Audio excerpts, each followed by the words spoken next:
ಈ ದೇಶನಾಗ ಒಂದು ಕೆಟ್ಟ ಕಾನೂನು ನೆಹರು ತಗೊಂಡು ಬಂದಾನ. ಅದು ನಮ್ಮ ಹಿರಣ್ಣ ಮುತ್ತವ್ರಿಗೆಲ್ಲ ನಮ್ಮ ವಿನಾಯಕ ನಮ್ಮ ಇದು ಕೊಟ್ಟಿವಿಕಿಲ್ರಿ ಅವ್ರು ಹೇಳಕತ್ತಿದ್ರು. ಇಲ್ಲಿ 63 ಎಕರೆ ವಕಫತ್ ಮಾಡ್ಯಾರ ಇಲ್ಲಿ ಅಲ್ರಿ. ನೋಡ್ರಿ ನೀವು ವಿಚಾರ ಮಾಡ್ರಿ, ನೆಹರು ಅಂತ ನೀಚ್ ಕೆಲಸ ಮಾಡ್ಯಾನ. ಈ ದೇಶನಾಗ 18 ಲಕ್ಷ ಎಕರೆ ಇಂಡಿಯನ್ ಆರ್ಮಿದೈತಿ, 15 ಲಕ್ಷ ಎಕರೆ ನಮ್ಮ ಭಾರತೀಯ ರೈಲ್ವೆದೈತಿ, 12 ಲಕ್ಷ ಎಕರೆ ವಕಫ್ ಐತಿ. ಕರ್ನಾಟಕದಾಗ 56,000 ಎಕರೆ ಐತಿ. ಈಗ ಯಾವ್ದಾರ ಒಂದು ಈ ಗುಡಿ ಇದು ನನ್ನ ವಕಫ್ ಆಸ್ತಿಯ ತಂದುಬಿಟ್ರೆ ನಿಮ್ಮ ಸುಪ್ರೀಂ ಕೋರ್ಟ್ನಾಗೂ ಸ್ಟೇ ಸಿಗುದಿಲ್ಲ. ಆ ವಕಫದ ಟ್ರಿಬ್ಯುನಲ್ಗೆ ಹೋಗ್ಬೇಕು ನಾವು. ಈ ಕಾನೂನು ತೆಗಿಬೇಕಾಗಿದೆ. 12 ಲಕ್ಷ ಎಕರೆ ನಾವು ಮತ್ತೆ ವಾಪಸ್ ಕೇಂದ್ರ ಸರ್ಕಾರ ತಗೋಬೇಕಾಗಿದೆ. ಈ ದೇಶನಾಗ ಸಮಾನ ನಾಗರಿಕ ಸಂಹಿತೆ ಬರಬೇಕಾಗಿದೆ. ಎಲ್ಲರೂ ಒಂದೇ ಲಗ್ನ ಆಗ್ಬೇಕು, ಎರಡೇ ಹಡಿಬೇಕು. 5 ಆಗಿ 25 ಹಡಿತಿದ್ರೆ ಪಾಕಿಸ್ತಾನಕ್ಕೂ ಚಲೇ ಜಾವ್.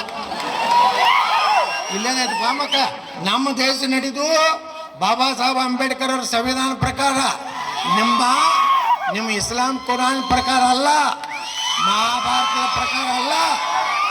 ನಾವು ಬಾಬಾ ಸಾಹೇಬ್ ಅಂಬೇಡ್ಕರ್ ಅವರ ಸಂವಿಧಾನವನ್ನ ಈ ದೇಶ ಒಪ್ಕೊಂಡಿದೆ. ಮೊನ್ನೆ ನಮ್ಮ ಪ್ರಧಾನಮಂತ್ರಿಗಳು ಹೇಳ್ಯಾರ, ಬಾಬಾ ಸಾಹೇಬ್ ಅಂಬೇಡ್ಕರ್ ಅವರೇ ಬಂದು ಸಂವಿಧಾನ ಚೇಂಜ್ ಮಾಡಿದ್ರು ನಾವು ಮಾಡೋದಿಲ್ಲ. ಬಂಧುಗಳೇ, ಅಂಬೇಡ್ಕರ್ ಭಾಳ ಈ ದೇಶಕ್ಕೆ ಪವಿತ್ರವಾದ ಸಂವಿಧಾನ ಕೊಟ್ಟಾರ. ನಾವು SC ST ಮೀಸಲಾತಿ ಹೆಚ್ಚು ಮಾಡಿ ಸಂವಿಧಾನ ಬದಲಾವಣೆ ಮಾಡ್ತಾರೆ. ಸಂವಿಧಾನ ಇವ್ರು ಹೊಡಿತಾರೆ ಸಂಘ ಕಾಂಗ್ರೆಸ್ನವ್ರು. ಈ 10 ವರ್ಷನಾಗ ಏನಾರು ಸಂವಿಧಾನ ನಾವು ಏನಾರು ಬದಲಾವಣೆ ಮಾಡೀವೇನ್ರಿ?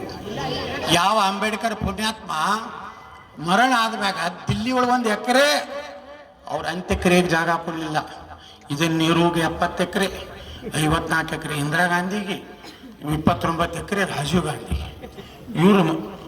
ಇವ್ರು ಸುಟ್ಟಿದ್ದು ಜಾಗಕ್ಕೆ ಗಾರ್ಡನ್ ಹಾಕೊಂಡು ಅವ್ರ ಜನ್ಮ ದಿವಸ ಬರ್ತಂದ್ರೆ ರಘುಪತಿ ಅದನ್ನು ಪೂರ್ತಿ ನಮ್ಮ ದೇವ್ರದೊಳಗಲ್ಲ. ಈಶ್ವರ ಅಲ್ಲ, ಅಲ್ಲ ಎಲ್ಲಿ ಬರ್ತಾನೆ ಅಲ್ಲಿ ನಮ್ಮವ್ರ ಅಲ್ಲ ಐತಾನು ಒರಿಜಿನಲ್ ಇದ್ರಾಗ ರಘುಪತಿ. ಆದ್ರೆ ಅದೇ ಅಂಬೇಡ್ಕರ್ ಅವ್ರಿಗೆ ದಿಲ್ಲಿದಿಂದ ಮುಂಬೈ ತರಬೇಕಾಯ್ತು. ದಿಲ್ಲಿದಿಂದ ಮುಂಬೈ ತರ್ಲಕ್ಕೆ ಕಾಂಗ್ರೆಸ್ ಗೌರ್ಮೆಂಟ್ನವರು ವಿಮಾನ ಸಹಿತ ಕೊಡಲಿಲ್ಲ. ಅಂಬೇಡ್ಕರ್ ಮನೆಯ 5,000 ರೂಪಾಯಿ ಒಂದು ಕಾರಿತ್ತು, ಕಾರ್ 5,000 ರೂಪಾಯಿ ಮಾರಿ ಅವನು ಚೌಪಾಟಿ ಹೊಳ್ತಂದು ಅಂತ್ಯಕ್ರಿಯೆ ಮಾಡಿದ್ರು. ಭಾರತ ರತ್ನ ಕೊಡಲಿಲ್ಲ ಕಾಂಗ್ರೆಸ್ನವರು. ಎಲ್ಲ ಇಂದಿರಾ ಗಾಂಧಿ ತಾನೇ ತೊಗೊಂಡು, ನೆಹರು ತಾನೇ ತೊಗೊಂಡ, ಎಲ್ಲರೂ ತಾನೇ 3 ಮಂದಿ, ರಾಜೀವ್ ಗಾಂಧಿ ಹಿಡಿದು ಎಲ್ಲರೂ.